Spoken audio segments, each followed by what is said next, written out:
Boa tarde, pessoal. Meu nome é Fabrício Rezende e esse vídeo é para você que quer entender melhor o que é Bitcoin e o que são criptomoedas.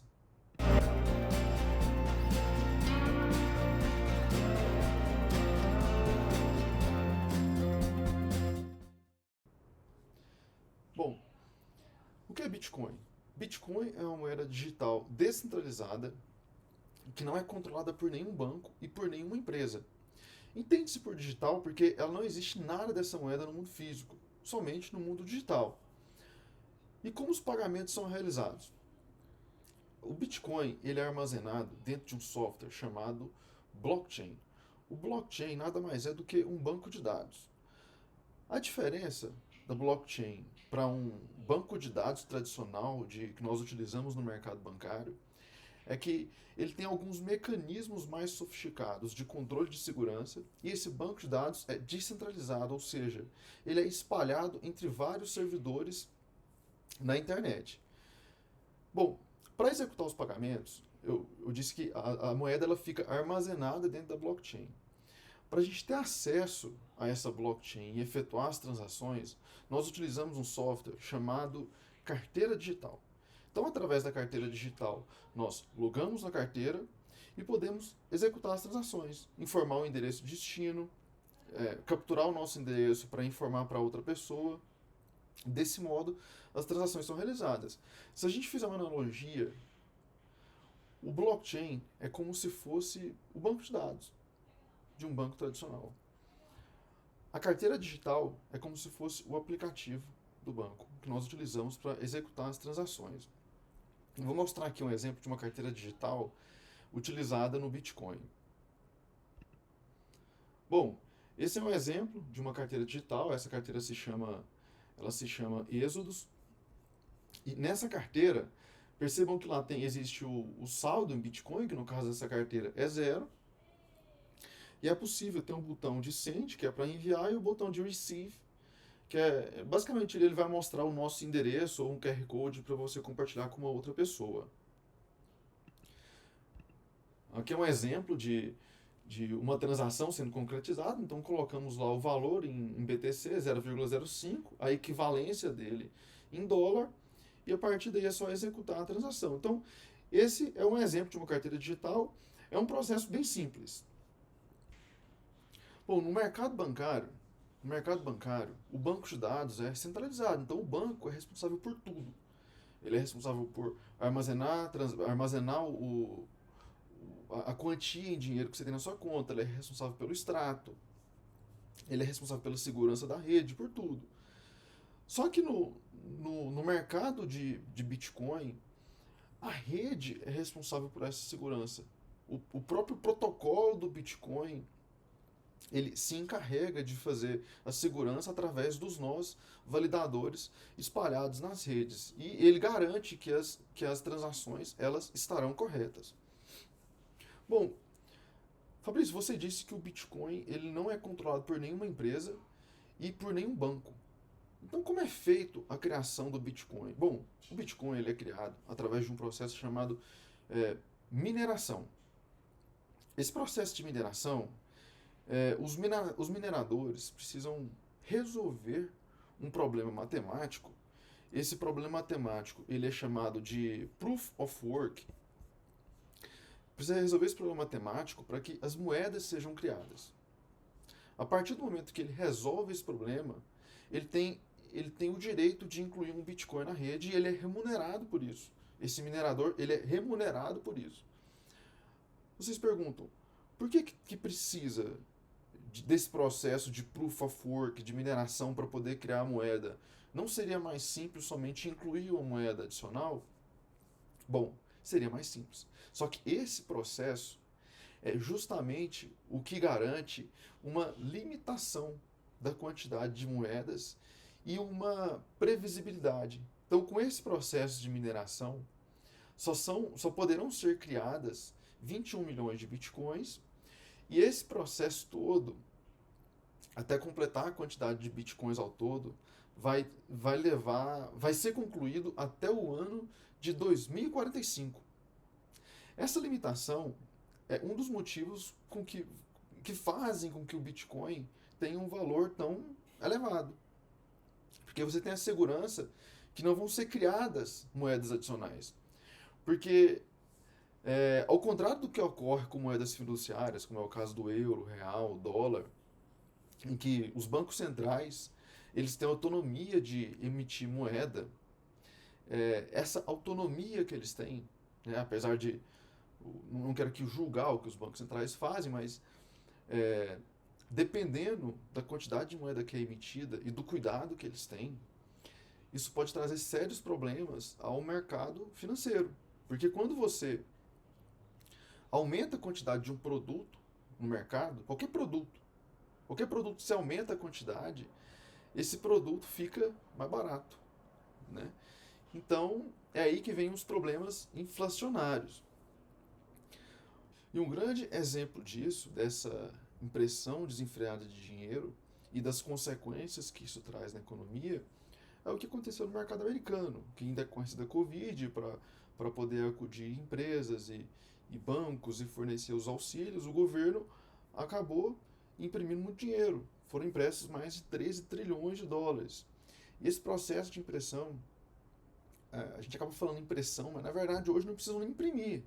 Eles simplesmente incluem um registro a mais de uma quantidade X de dinheiro em um sistema, né? Então estão amargando uma inflação muito alta, como cita essa reportagem aqui da Nasdaq, né? E informa exatamente, né, que o título da reportagem, impressão de dinheiro e inflação, né? Então, é muito sério isso, né? Então, tem exatamente o valor de 13 trilhões de dólares. Como surgiu o Bitcoin? O Bitcoin foi criado por Satoshi Nakamoto.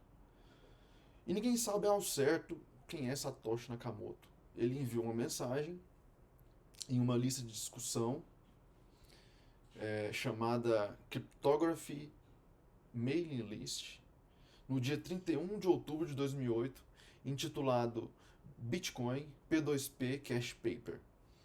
E nesse e-mail, ele escreveu: eu tenho trabalhado em um novo sistema eletrônico de dinheiro eletrônico que é totalmente ponto a ponto, sem um terceiro validador de confiança. E informou o link do white paper, que é um documento que descreve o funcionamento, né? A partir desse momento, vários programadores, vários criptógrafos do mundo ficaram bastante fascinados, né, com o modelo descrito por Satoshi. E que eu tenho a cópia do e-mail que foi enviado. Então, tem a data 31 de outubro de 2008, Bitcoin P2P Cash Paper.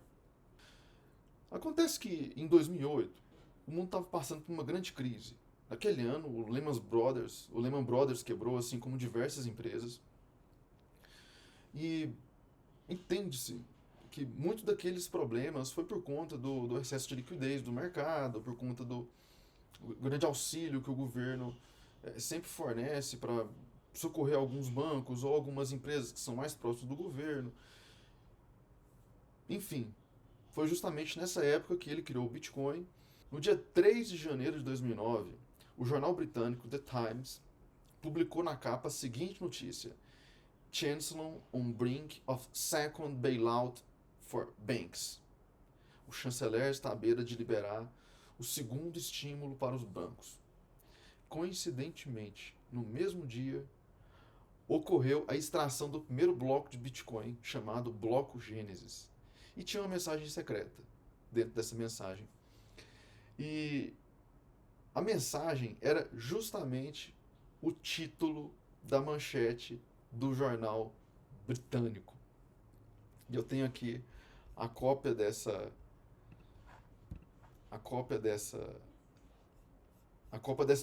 notícia do The Times. E ficou muito emblemático, porque ele não cita diretamente que o Bitcoin foi criado, né, por conta desse auxílio, né, que os bancos centrais forneciam aos bancos, mas ficou subentendido, né, que o Bitcoin foi criado como uma forma alternativa, né, ao modelo tradicional de banco, né, porque Uma das principais características do Bitcoin, repito, é a limitação. São emitidos no máximo 21 milhões de Bitcoins e esse processo vai durar até o ano de 2045. Bom, até então o Satoshi estava sozinho, só que quando ele publicou a notícia, um outro programador muito famoso, Ralph Finney, veio para ajudar ele. Dia 13 de janeiro de 2009, logo depois da primeira transação, depois do bloco de Genesis, o Ralph Finney ele publicou no Twitter dele Running Bitcoin, que é justamente que ele já estava com o Bitcoin rodando na máquina dele, pronto para poder ajudar o Satoshi no projeto do Bitcoin. Então tá aí o Twitter do Ralph Finney. Bom, em resumo, o Bitcoin é uma moeda digital descentralizada, que o banco de dados dela é o blockchain e é armazenado em vários servidores na internet, e esses servidores são responsáveis por validar as transações. Onde nós podemos utilizar Bitcoin, né? A quantidade de empresas e governos utilizando o Bitcoin só tem aumentado, né? Hoje, inclusive no Brasil, nós temos já supermercados, lojas, compras na internet. O governo de El Salvador, o Bitcoin já é a moeda oficial de El Salvador. Então tem crescido muito a adesão ao Bitcoin mundo afora. O ponto que eu queria mencionar é que o Bitcoin não foi a primeira moeda digital, não foi a primeira tentativa. Antes do Bitcoin, existiam outras. Por exemplo, existiu o BitGold, que foi criado por Nick Szabo em 1998. O B-Money, o Hashcash, o DigiCash e o eGold. E um ponto interessante é que ninguém sabe quem é o Satoshi Nakamoto.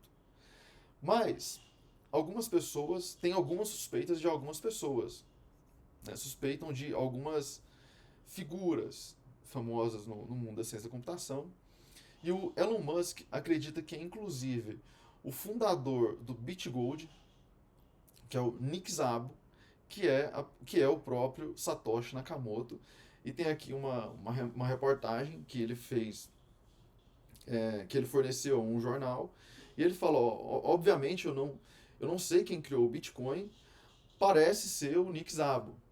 Provavelmente mais de uma pessoa responsável por isso e tal. Então, ele acredita de fato que é o Nick Szabo. Além do Bitcoin, nós temos várias outras moedas digitais e cada uma delas com características diferentes, né? Hoje no mercado existem mais de 18 mil moedas digitais.